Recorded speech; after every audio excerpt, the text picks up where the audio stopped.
Hello everyone, welcome to the 9th lecture of the series on AI using Python. In this lecture, we will discuss about neural network regression. As the name implies, in neural network regression, we will be using neural networks for solving regression problems. And in neural network regression, the model is an NN, which can be represented as in this equation, where x is the input variable, y hat is the predicted output. This parameter vector we denote by P, which basically contains the weights and biases of each layer as its elements. And Fnn is a neural network which is a composite function of this form, where F0 up to Fl plus 1 are the layers of the neural network. Here F0 is the input layer, F1, F2 up to Fl are the hidden layers, and Fl plus 1 is the output layer. Here each layer can be represented as a composite function in the form of sigma of Ax plus b, where A is the weight, B is the bias, and sigma is the activation function.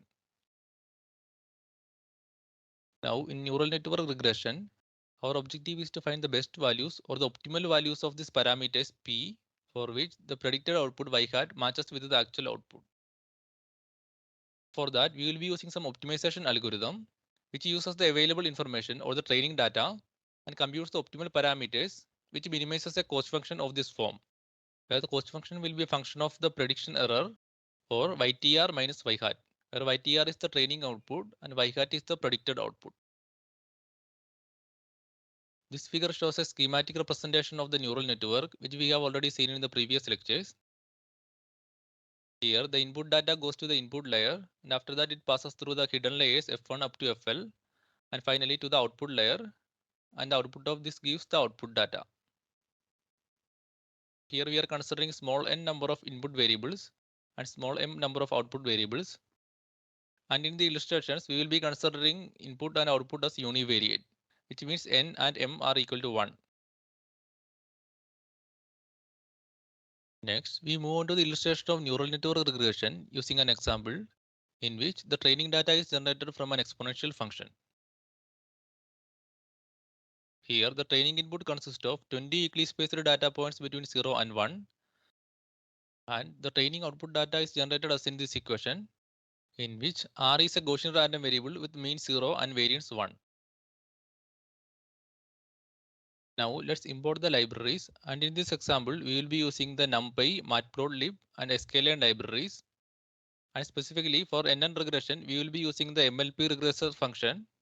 And here MLP stands for multi-layer perceptron, which is another name of neural network or feed-forward neural network. Here the input data X consists of 100 equally spaced data points between 0 and 1, and the output Y is defined as e raised to 2x.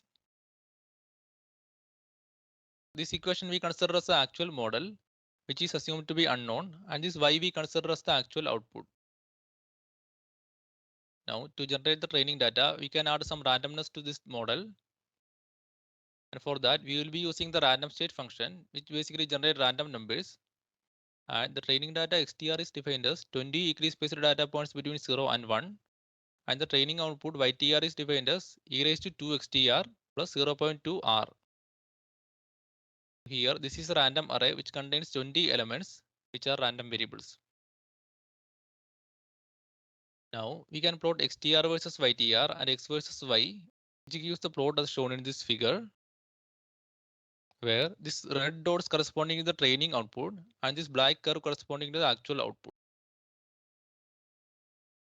In neural network regression, our objective is to find an approximation to this black curve using a neural network.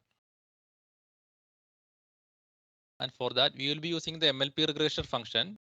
And in that, we can define different options for the neural network as input arguments. Here, this hidden layer sizes denote the size of each hidden layer. We have considered 3 hidden layers, and each hidden layer will contain 3 neurons. Here we can define the activation function, and we are using ReLU as the activation function. And also we can define the solver used in the optimization algorithm. And further, we can also set up the number of iterations for the optimization algorithm. And here the maximum number of iterations is chosen as 10,000. Now we can train the neural network using the training data, and for that we will be using the fit function, which takes the training data XTR and YTR as its input. Then once the model is trained, we can use the predict function for predicting the output, and here the predicted output we denote as y hat nn. Then we can plot the training data XTR versus YTR, the actual data x versus y, and the predicted data x versus y hat nn, which gives the plot as shown in this figure,